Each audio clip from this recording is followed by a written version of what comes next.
वरदरं विष्णुं शशिवर्णं चतुर्भुजं प्रसन्नवदनं ध्यायेत् सर्वविघ्नोपशान्तये।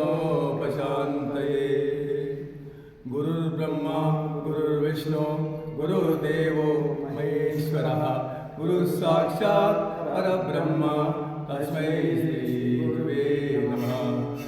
दत्तात्रेयं महात्मानं वरदं भक्तवत्सलं प्रपन्नातिहरं वन्दे स्मृतुगामि सनोतु वन्दे स्मृतुगामि सनोतु।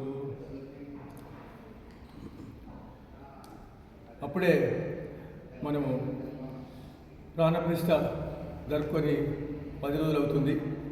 ఈ 10 రోజుల వ్యవధిలో నిరంతరంగా ఒక్కరోజు కూడా విరామం లేకుండా ఇక్కడ పూజా కార్యక్రమాలు జరుగుతున్నాయి. భక్తులు విశేషంగా దత్తాత్రేయ మహాస్వామి దర్శనాన్ని, అదేవిధంగా షిరిడి సాయిని దర్శనాన్ని చేసుకొని పూజలు అర్చనలు అర్పిస్తున్నారు. చాలా సంతోషకరమైన విషయం. గత పౌర్ణమి రోజు మనము హవన పూజ కూడా జరిపించుకున్నాము. తర్వాత గత గురువారం రోజు భక్తులు అన్నదాన కార్యక్రమం కూడా నిర్వహించారు. ఈ సందర్భంలో దత్తాత్రేయ సంప్రదాయంలో భిక్షకు ఎంతో ప్రాధాన్యం ఉంది. ఆ భిక్ష గురించే నేను వివరించాలనుకుంటున్నాను.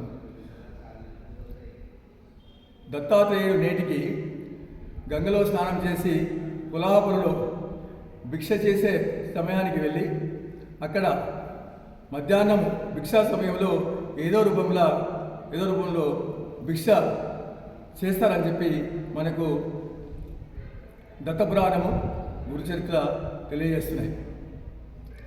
అదేవిధంగా ఇక్కడ దత్త నామస్మరణ జరుగుతుందో, ఇక్కడ దత్తాత్రేయుని ఆరాధన జరుగుతుందో అక్కడ దత్తాత్రేయుడు ఏదో రూపంలో వచ్చి అక్కడ భిక్షా సమయానికి భిక్ష స్వీకరిస్తారు. ఇక్కడ భిక్ష అంటే తైత్రేయ ఉపనిషత్తులో వివరించారు. యోగులు సన్యాసులు వారు ఇంట్లో వండుకొని తినలేరు, వాళ్ళు భిక్షాటపైనే ఆధారపడి ఉంటారు. అందుకని గృహస్థుల యొక్క ధర్మం ఏంటంటే వారికి భోజనం పెట్టుట గృహస్థుల ధర్మం. అదేవిధంగా భిక్షకు వివిధ రకాల వివరణలు ఇచ్చారు. భిక్ష ఏ విధమైన భిక్ష అయినా సరే మీరు భక్తితో సమర్పించేది, భగవంతుడికి సమర్పించేది ఏదైనా భిక్ష కిందకి వస్తుంది. సత్యత్తులో బాబా ఒక సందర్భంలో ఒక భక్తులు చెప్తారు, మీరు ఈరోజు నాకు దక్షిణ ఇస్తున్నారంటే మీరు విత్తనం నాటడం అటువంటిది, దానికి 10 రెట్లు మీరు పొందుతారు. ఈరోజు ₹1 ఇస్తే మళ్ళీ దానికి 10 రెట్లు నేను ఇవ్వాల్సి వస్తుంది, అది మా ధర్మం అని చెప్పేసి బాబా వివరిస్తారు. అందుకే దత్తాత్రేయ సంప్రదాయంలో భిక్షకు ఎంతో ప్రాధాన్యం ఉంది.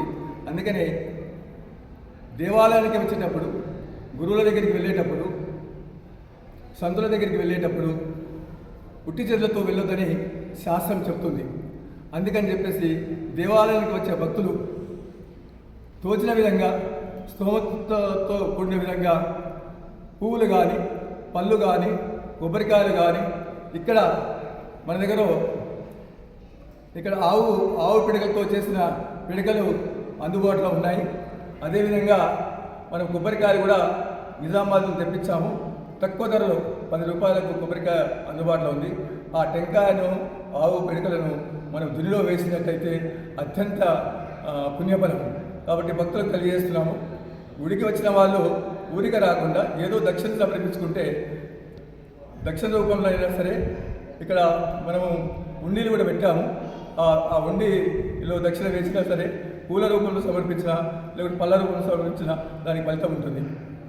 దీనికి ఏంటంటే భిక్ష దత్తాత్రేయ మహాస్వామి ఎప్పుడూ భిక్షతోనే వారు సంచరిస్తుంటారు. కలియుగం ప్రతి యుగంలో అవతరిస్తారు. వారు నిరంతరంగా కృతాయం కన్నా ముందు అవతరించిన అవతారము దత్తాత్రేయ అవతారం అని ఇంతకుముందు నేను తెలియజేశాను.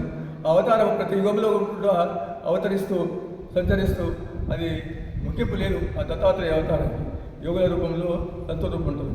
ఇక్కడ మనం చాలా అదృష్టవంతులము. ప్రపంచంలో లేని విధంగా ఇక్కడ దత్తాత్రేయ మహాస్వామి పంచాయతీని మనం ఏర్పరచుకున్నాము.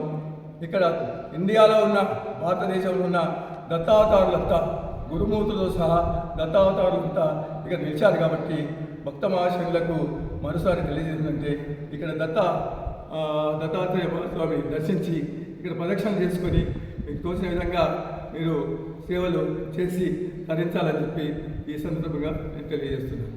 జై గురుదేవ దత్త.